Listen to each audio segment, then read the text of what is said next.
ओम नमः शिवाय शिवजी सदा सहाय। ओम नमः शिवाय शिवजी सदा सहाय। श्री शिव महापुराण प्रथमा विद्येश्वरी संहिता अध्याय 9 महेश्वर द्वारा ब्रह्मा और विष्णु को ज्ञान प्रदान करना।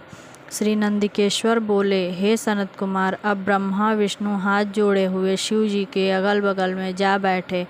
फिर उठकर पुरुष वस्तुओं से प्राकृतिक पुरुषवाचक जैसे हार, नुपुर, केयूर, किरीट, मणि, कुंडल, यज्ञसूत्र, उत्तरीय वस्त्र, माला, रेशमी वस्त्र, तांबुल, कपूर, चंदन, अगर, लेपन, सुगंधित द्रव्य, सुगंध आदि, धूप, दीप, श्वेत छत्र, व्यंजन, ध्वजा, चमर और मन से अतीत बाड़ी द्वारा और भी बहुत सी सुंदर दिव्य वस्तुओं द्वारा उपहार प्रस्तुत कर ब्रह्मा और विष्णु ने शिव की पूजा की।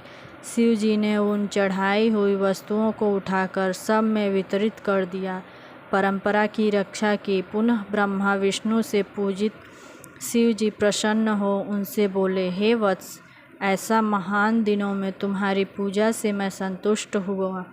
अतएव अब आज से यह दिन शिवरात्रि नाम से प्रसिद्ध एक बड़ा पवित्र दिन होगा, जो कि मेरी प्रिय तिथि होगी। इस शिवरात्रि के दिन जो मेरे लिंग वेद शिव की पिंड की पूजा करेगा वह सृष्टि विधायक तक होगा। यदि कोई जितेंद्रिय निराहार रहकर 1 वर्ष निरंतर मेरी पूजा करेगा तो बड़ा तपस्वी होगा, किंतु जो एक दिन शिवरात्रि की मेरी तिथि पर प्रपंच रहित हो मेरी पूजा करेगा वह उसके ही समान होगा, क्योंकि जैसे चंद्र दर्शन से समुद्र उमड़ता है वैसे ही यह दिन भी मेरी भक्ति को उभारने वाला है। मेरा स्तंभ जो पहले प्रकट हुआ लिंग रूप आद्रा नक्षत्र है। यदि कोई अगहन में आद्रा नक्षत्र में उमा सहित मेरे रूप का या मेरे बेर लिंग के ही दर्शन करता है वह मेरी परम प्रिय कार्तिकीय से भी अधिक प्रिय लगता है। इस पुनीत दिन में दर्शन से ही महाफल प्राप्त होता है और पूजन फल तो वाणी से नहीं कहा जा सकता। इस समर के स्थान में जहाँ मैं लिंग रूप से प्रकट हुआ हूँ इसका यही नाम होगा और यह पूजन के समय छोटा हो जाएगा।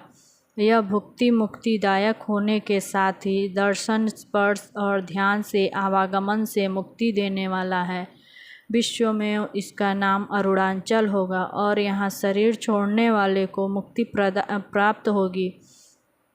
जो इस लिंग में मुझे परमेश्वर लिंगेश्वर की पूजा करेंगे उन्हें शालोक्य, सामीप्य, सारूह्य, सारथी और सायुज्य 5 प्रकार की मुक्ति प्राप्त होगी और सब भी अपने इष्ट को प्राप्त करेंगे। फिर तो ब्रह्मा विष्णु के युद्ध में जितनी सेना मारी थी उन सबको शिव जी ने अमृत वर्षा कर जीवन प्रदान किया और उन दोनों को परस्पर शत्रुता को भी यह कहकर समाप्त किया कि मेरे सकल और निष्कल 2 स्वरूप हैं, जैसा और किसी का नहीं है, इसलिए कोई और ईश्वर नहीं हो सकता।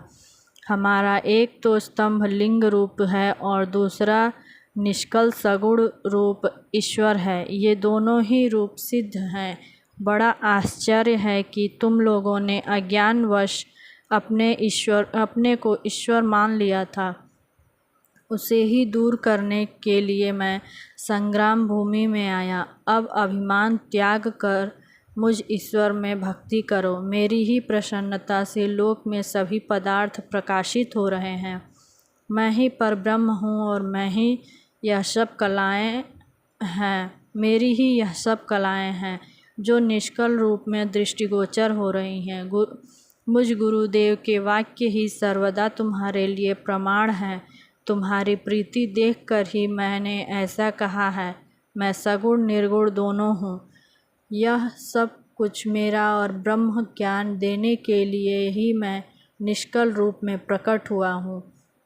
मेरा यह निष्कलत्व स्तंभ ही ब्रह्मा का बोध कराएगा, जिससे मेरा आत्मिक संबंध है। लिंग के अभेद से यह नित्य ही पूजनीय है। जो मेरे इस लिंग की स्थापना करता है वहाँ मैं अप्रतिष्ठित भी प्रतिष्ठित रूप में रहता हूँ।